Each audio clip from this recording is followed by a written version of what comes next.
Hola, mi nombre es Brian Snyder Espejo Valle y en este video les voy a hablar sobre la historia del libro, así como de las bibliotecas y su clasificación. Para empezar les hablaré sobre los antepasados del libro que nosotros hoy en día conocemos. Estos son los manuscritos, que por su traducción del latín significan escrito a mano. Estos manuscritos se remontan al antiguo Egipto, más exactamente a los años 2000 a.C. Los escribas eran las personas encargadas de escribirlos, esto con el fin de transmitir su conocimiento o sus vivencias personales a otras generaciones o incluso a otras culturas. Los manuscritos de la antigüedad se desarrollaban con papiro, haciendo largas tiras de este y enrollándolos en torno a un palo.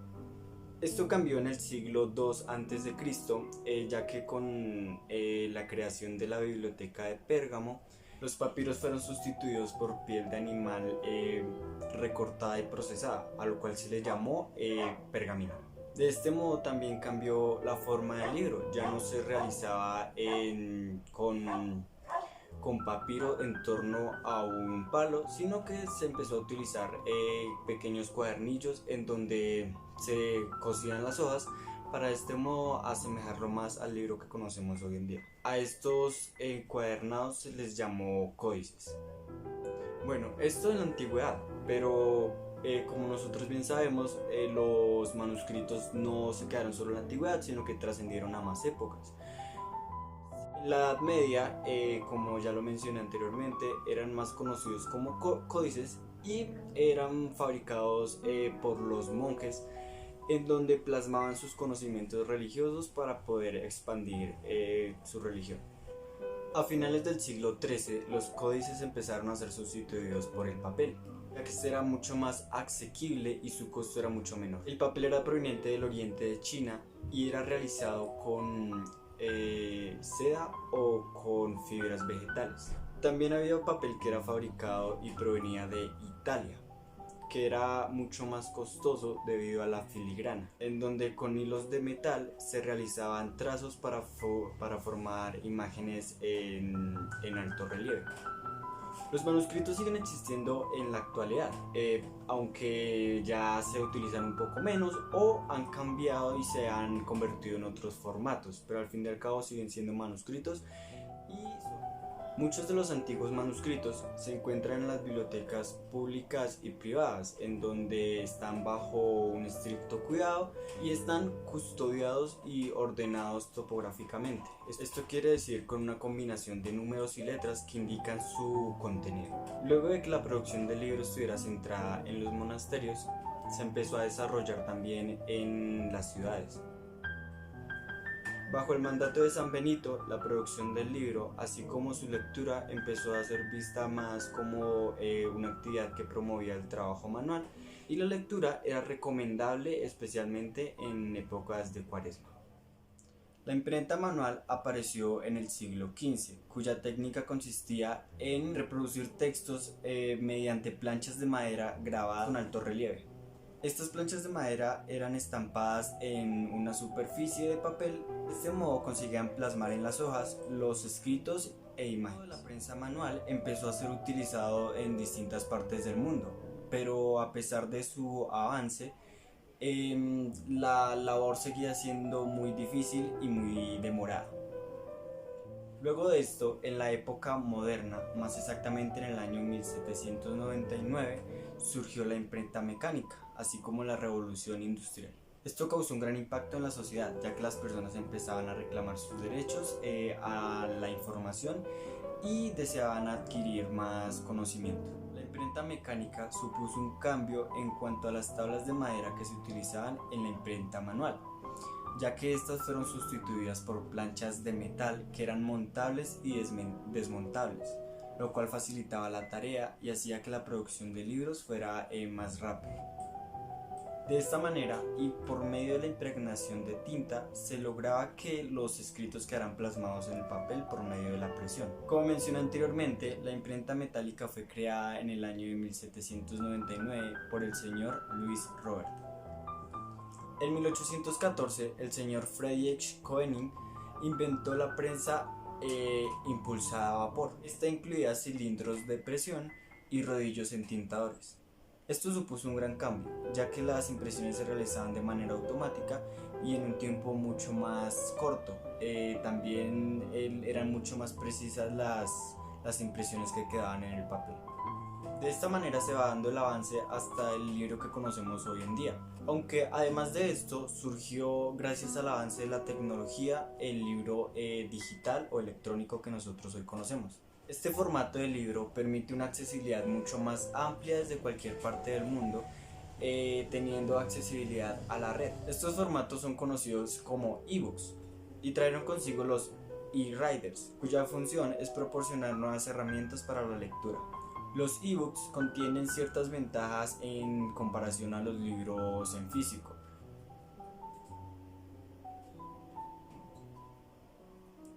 Ya que permite interactuar directamente con el libro por medio de agregación de notas, buscando términos, subrayando y agregando notas y demás herramientas que hacen mucho. Para finalizar esta primera parte que abarca la temática del libro a través del tiempo, les dejaré un pequeño video realizado por el youtuber Monitor Fantasma, en donde nos relata brevemente la historia del libro. El libro que hoy todos conocemos no siempre fue un producto de pose para quedar bien en Instagram. Nació al mismo tiempo que la escritura, con la misión de perenizar los conocimientos más importantes de cada cultura. Es por ello que desde el inicio se emplearon materiales resistentes al tiempo como la piedra, las tablillas de arcilla o los papiros. Hoy por hoy los libros que almacenas en tu móvil probablemente no sobrevivan la próxima renovación de tu equipo. En cierta forma, la historia del libro es la historia de la humanidad, y es que marcan un verdadero antes y después entre la historia y la prehistoria. Y su objetivo fue desde un inicio transmitir cultura. Por eso es que se suele asociar al libro con el conocimiento, al contrario de hoy que proliferan los libros que atentan contra la inteligencia. De todas maneras, en cuestiones de historia hay que establecer siempre un punto de inicio, lo cual es un poco complicado en este caso. Primero, porque existe la hipótesis de que la historia del libro se inicia con las primeras pinturas rupestres, pero habría que considerar que las mencionadas pinturas son solo figuras representadas. Entonces, avalar esta tesis sería afirmar, por ejemplo, que no hay diferencia entre el lenguaje escrito y el emoji. Pero por otro lado, hay una segunda hipótesis que afirma que el libro se inicia con la invención de la escritura, como un sistema de símbolos abstractos. En lo personal, yo estoy más de acuerdo con esta segunda tesis, aunque habría que hacer una aclaración. No cualquier escritura conforma un libro. Por ejemplo, una inscripción en las paredes de un templo no es un libro. Un jeroglífico egipcio en una tumba de un faraón tampoco constituye un libro. Entonces, ¿qué es lo que hay que tener en cuenta para saber qué podemos comprender por el término libro? Número 1. Debe ser un artefacto que contenga escritura. No puede tratarse solo de dibujos. Número 2. La escritura debe estar plasmada en un formato móvil que sea susceptible a ser almacenado. Número 3. La escritura debe desarrollar una idea. No puede considerarse el libro algo que tenga solo un título, o sea, una letra o un ideograma. Bajo estos principios, entonces, nos queda la pregunta: ¿dónde se originó el libro? La respuesta la tienen los arqueólogos, en Sumeria, una antigua cultura del Medio Oriente que antecedió a Babilonia 5000 años antes de la Era Común. Así, en el territorio que hoy conocemos como Irak, aparece en 2600 antes de la Era Común las instrucciones de Shurupak, el libro más antiguo del que tenemos noticia, el cual es una tablilla de arcilla con escritura cuneiforme que enseñaba las virtudes de la vida justa. La historia del libro desde entonces es muy incierta, ya que en el resto del mundo conocido la cultura se seguía transmitiendo vía oral, lo cual da pie a muchas imprecisiones. Por ejemplo, imaginemos que en el pasado algún astrónomo haya dicho: la Tierra da vueltas alrededor del Sol y la Luna alrededor de la Tierra. 200 años después, por un error de transmisión, el mensaje podría variar mucho: el Sol da vuelta alrededor de la Tierra y la Luna. Y así, 1000 años después dirán: la Tierra, la Luna y el Sol dan vueltas. En cambio, si en un libro se escribe que la Tierra da vueltas alrededor del Sol y la Luna alrededor de la Tierra, va a seguir diciendo lo mismo por toda la eternidad, o al menos hasta que dure el libro. Por eso las principales culturas del mundo antiguo le pusieron un especial cuidado a sus publicaciones. En China, los primeros libros corresponden al siglo VI antes de la Era Común, y se trata de los Jianse o Jiandú. Los egipcios, por su parte, tenían un sistema de escritura jeroglífica casi tan antigua como la de los sumerios, pero ellos solían representarla a través de inscripciones en las paredes y en los monumentos. Véase por ejemplo la piedra de Palermo, que es una inscripción en losa datada en 2400 antes de la era común. Pero el concepto del libro no llegó hasta el siglo I de nuestra era con la invención del papiro. Desgraciadamente no se conserva ningún ejemplar de esta época, pero se tiene noticia de la existencia de libros antiguos egipcios por las inscripciones en el templo de Horus, donde se detallan 37 libros de su biblioteca. En Grecia el libro llegó un poco antes, hablamos del siglo VI y V antes de la era común. Con él se popularizó el uso de la escritura alfabética y el empleo del pergamino, que ganaba en practicidad al papiro egipcio. La historia de los libros no cambió mucho hasta el siglo V de nuestra era, cuando aparece en el formato códice o encuadernado, lo que reducía dramáticamente el espacio de almacenamiento en comparación a las tablillas y los rollos. Además permitía una mejor conservación de las páginas, pues al no tener que ser dobladas para enrollarse, no se cuarteaban. El siguiente hito de la historia lo llamamos mucho tiempo después, con la invención de la imprenta en el año 1453. A partir de este momento, hacer un libro ya no tenía que ser una labor artesanal que a menudo demoraba muchos años, sino que se convirtió en una tarea casi industrial. Los libros podían reproducirse masivamente y eran entonces más baratos y diversos. De ahí la primera generación de libros impresos se la llamó incunable y duró 30 años hasta el año 1480. Fue un periodo en el que aún no se perfeccionaba la técnica, los escritos tenían muchas abreviaturas, no eran del todo legibles, no tenían portada y otras dificultades que se superaron en la siguiente generación. Luego de eso la producción de libros se ha venido perfeccionando hasta el día de hoy, un momento marcado por dos características. Primero, la aparición de formatos múltiples. Hoy en día, a diferencia de antes del siglo XX, los libros suelen producirse en diferentes formatos, ediciones de lujo, rústicas y de bolsillo. En segundo lugar, y más importante aún, la aparición del libro digital. El origen del libro digital no es tan reciente como piensas. Se da en realidad en el año 1971 con el proyecto Gutenberg, que consistía en la creación de una biblioteca digital totalmente gratis, donde podíamos encontrar obras de autores como Shakespeare, Poe y Dante. Aunque el mayor auge de libros digitales lo hemos visto hace poco en el siglo XXI, y se prevé que cada vez este formato tenga más aceptación, aunque esto no consiga que el libro impreso desaparezca del todo. ¿Acaso la invención de la imprenta hizo que desaparezcan los libros manuscritos? Para terminar, quiero invitarte a ver la descripción de este video. Allí encontrarás un link que te llevará a una encuesta de la cual me gustaría que participes. Te agradeceré mucho que la llenes y así me puedas ayudar a mejorar el contenido de este canal. Si te gustó este video y quieres seguir viendo otros como este, te invito a suscribirte o también a seguirme por las redes sociales. De momento se despide de ti tu amigo José Aguirre y espero verte en una muy próxima oportunidad. Per aspera ad astra. Bueno, a continuación les contaré un poco de la historia de las bibliotecas, cuáles fueron las más importantes en la época antigua, y pasaré a mostrarles los tipos de bibliotecas que hay. Las primeras bibliotecas se remontan a Mesopotamia y Egipto, en donde las primeras colecciones básicamente eran tablillas de arcilla. Unas de las bibliotecas más antiguas que existen son las de Asiria y Babilonia, que tuvieron lugar en el siglo IV a.C. Sin embargo, la biblioteca más antigua es la de Ebla. Esta biblioteca fue descubierta en 1975 en un palacio.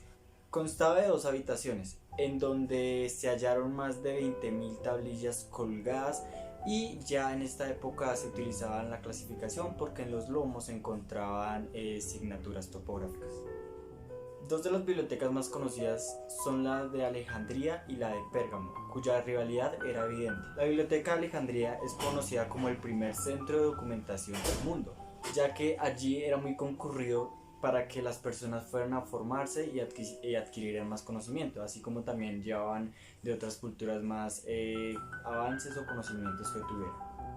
La desaparición de esta biblioteca aún es un gran misterio para los historiadores. Hay muchas hipótesis.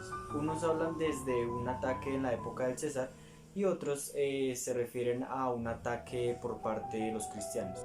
Lo cierto es que la desaparición de esta biblioteca supuso la mayor pérdida de documentos y a su vez de conocimiento para la humanidad. Por otro lado, la biblioteca de Pérgamo, que fue fundada un siglo después de la biblioteca de Alejandría, es conocida como la segunda biblioteca más importante de la antigüedad, obviamente después de la de Alejandría.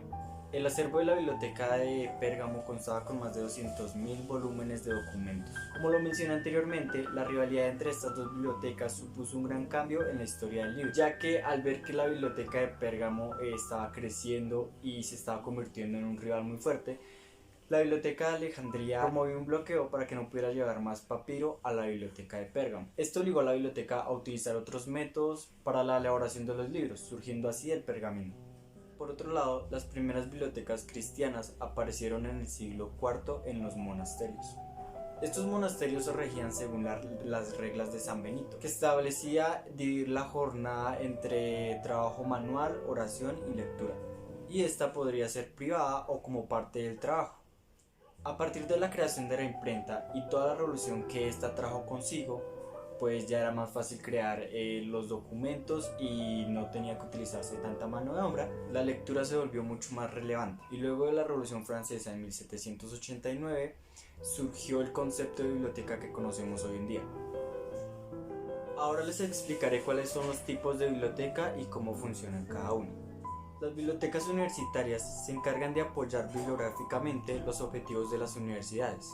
El ingreso a estas bibliotecas es de acuerdo a las políticas de la universidad. Las bibliotecas nacionales normalmente constituyen el patrimonio bibliográfico de sus respectivas naciones. Esto lo hacen por medio del depósito legal y se encargan de prestar servicios de referencia, bibliografía, preservación, entre otros. El objetivo de las bibliotecas públicas es servir a toda la comunidad de acuerdo a su contexto. También se encargan de realizar préstamos, consultas de referencias, entre otros. Estas bibliotecas suelen tener convenios con otras bibliotecas para de esta manera poder satisfacer las necesidades bibliográficas de todos sus usuarios. La biblioteca escolar, como su nombre lo indica, tiene como labor principal apoyar el aprendizaje de los niños y adolescentes en los colegios y escuelas.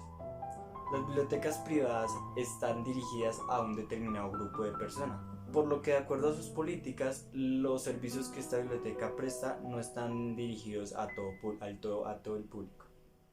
Y para finalizar tenemos las bibliotecas especializadas. Este tipo de bibliotecas en su acervo bibliográfico tratan y difunden un tema o un grupo de temas específicos de cierta área. Por tal motivo, las personas que hacen uso de ellas suelen ser profesionales en el área que abarca la biblioteca. Bueno, muchas gracias.